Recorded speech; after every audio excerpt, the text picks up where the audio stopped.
Hello and welcome to my first ever YouTube video. If you're watching this, you're probably from TikTok. So hi, welcome, thank you for watching and subscribing. Just to let you know, this case that I'm going to be talking about today does deal with some upsetting themes, such as child murder. So if this is triggering for you, then please don't watch this video. So this story starts in 1845 on Valentine's Day, when a man named John Makin is born. His parents had 11 children in total, and he was the fourth eldest. And then later on that same year, his future wife, Sarah Sutcliffe, was born. They both seem to have pretty ordinary childhoods. Sarah's mother was an Irish immigrant and her father was a convict, but there's no information on the crime that her father committed, so my guess is that it was a pretty minor thing, which just happened to stay on his criminal record. Or I don't even think criminal records were a thing back then, but stayed with him for his throughout his career and his life, basically. Sarah did actually marry another man before she met John, and that was a man called Charles Edwards, and apparently they did have one daughter together. And there's not much evidence, again, to state why they got divorced, but they just did. And also I couldn't find out how she and John had met, but 6 years later, after her divorce from Charles Edwards, she was now married to John. They seem to have, once again, a pretty normal, nice marriage, and they actually shared 10 children in total, 5 girls and 5 boys. However, John soon became injured at work and he could no longer work, meaning that the family had run into some financial hardships. This is when the pair, and there's some dispute over whether their children were involved in it or not, got involved with what is known as baby farming. So during the Victorian era, they had very strong moral values. It also meant that contraception was not a widely used thing. So many girls about the age of 15, 16, 17, even older than that, would find themselves in a position where they were carrying an illegitimate child. So to avoid bringing shame on their family and having society looking down upon them, they would try and give their baby away once it was born. So quite often they would put an advertisement into a newspaper and state that they were trying to look for an adopted family for their child. So baby farmers would sort of be the middleman in this scenario.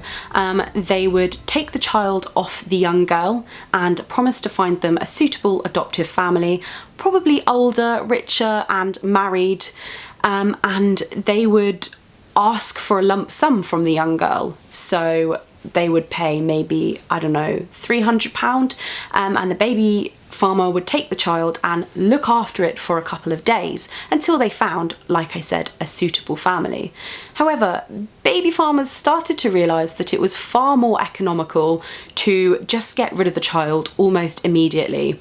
This would save them time from having to look for an adoptive family. This would also give them a little bit of profit and revenue because they had already taken the sum from the woman, and they also wouldn't have to deal with looking after a child. So that is how John and Sarah survived without John being able to work. They became baby farmers. Sarah and John carried on with their baby farming for literally decades, and in 1892 things sort of came to a head finally.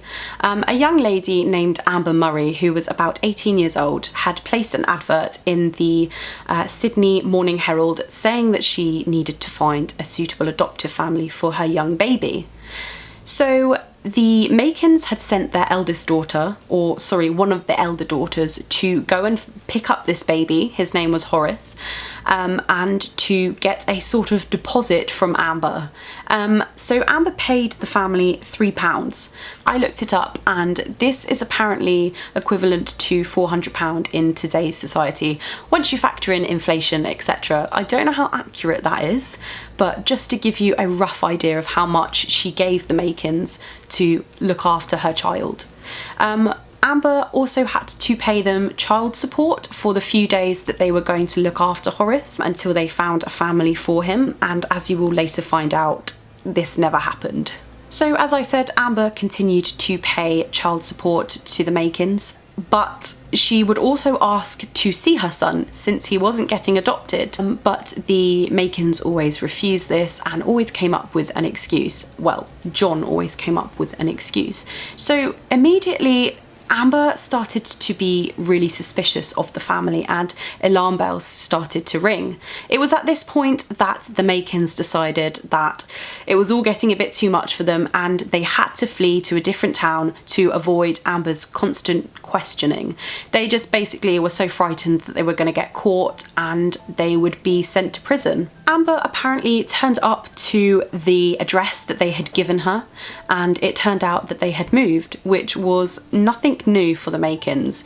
They constantly moved houses, they had racked up a lot of debt, and they had unpaid rent in their names. There was also a witness that said that they saw the family leave the home, moving everything they owned, but they only had 2 little girls with them. They never saw them with a little boy, which we will later find out why. Apparently the Makins had moved from a little town called MacDonald Town to a town called Chippendale. I tried to Google this town, but it looks like it doesn't exist anymore. Either that or my investigation skills are not very good.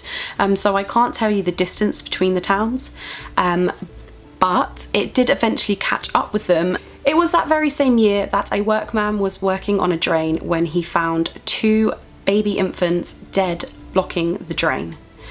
And this is how police discovered what John and Sarah Makin were doing. So the Makins had always been a suspect from the beginning of this case, and that is because lots of people were witnesses to the fact that they were potentially baby farming.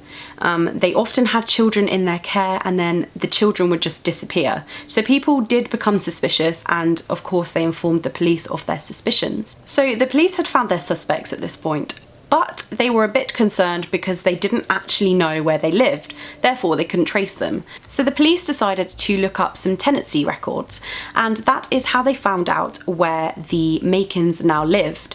And through this, they went to go and find them, and they decided that they were going to exhume every single garden they lived in from 1892 until 1890. So they only went back 2 years, but they found 12 to 13 dead bodies buried in their back gardens. People believe that if they had gone back even further, maybe 10 years or so, they would have uncovered hundreds of bodies. Now we move on to the trial. The evidence was completely stacked against the Makins. One man, a man named Joseph Lopez, followed their daughter into a pawn shop one day and found that she was trying to sell baby girl clothes. So what he did, which was quite smart actually, was buy the clothes off the pawn shop and then handed it to police as evidence against them. In March 1893, their daughter Clarice, who was 16 years old at the time, actually testified against her parents. She claimed that the children that had been found murdered were actually in her mother's custody once, and they just disappeared out of thin air. And then her younger sister Daisy went next, and she only remembers 2 baby girls coming with her family from MacDonald Town to their new house in Chippendale. And once again, this is evidence to support the fact that Horace, the little boy that I mentioned earlier, did not follow them, meaning that her parents killed him. Another couple who were in Amber's position claimed that they had given their child to the Makins because they had a baby out of wedlock, and strangely their child died a few days later. They had given the Makins money, and they had also given them child support whilst they looked for a suitable family for their baby.